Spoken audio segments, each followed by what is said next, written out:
taon, mahigit 15 bilyong piso ang kinikita ng Pilipinas mula sa tuna industry. Pumapangalawa sa listahan ng pinakamaraming nahuhuling tuna sa buong mundo. Ayon po yan sa WCPFC o Western and Central Pacific Fishing Commission. Kaya marami raw ang mawawala ng kabuhayan kung tatanggalin ang exemption ng Pilipinas sa fishing ban sa tuna. May report si Lay Alvis.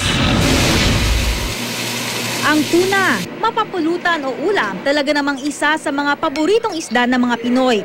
At alam niyo bang ang Pilipinas ay nasasakop ng Western at Central Pacific kung saan nanggagaling ang 70% ng tuna supply sa buong mundo.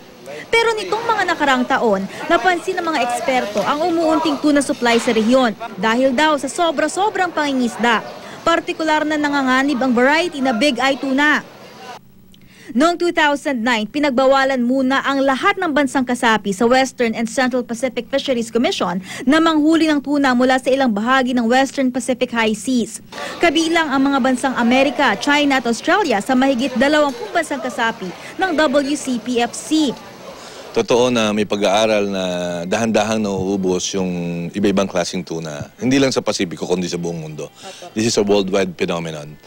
Pero nang ipagbawal ang panguhuli ng tuna sa naturang bahagi ng Pacific High Seas, nasaktan ng tuna industry sa Pilipinas. Maraming mangingisda ang nawalan ng kabuhayan. Partikular sa General Santos City na tinaguri ang tuna capital ng bansa. Mula 600,000 tons kada taon bago ang ban, bumaba ng mahigit 100,000 tonelada ang nakukuhang tuna harvest ng bansa.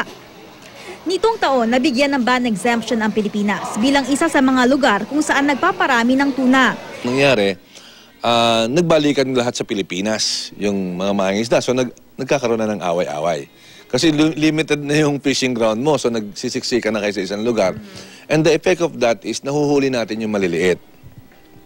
No, kasi dito sa Pilipinas, nagkataon na itong Pilipinas ay kinikilala bilang spawning and nursery ground ng tuna.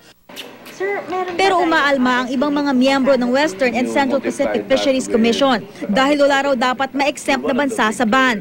Kabilang ang ban exemption ng Pilipinas sa mga tinatalakay sa komperensya ng WCPFC na ginaganap ngayon sa bansa. Tiniyak naman ng gobyerno na ginagawa nito ang kanilang bahagi laban sa pagkaubos ng isdang tuna na nagbibigay kabuhayan sa maraming Pilipino. Lay Alvis, GMA News.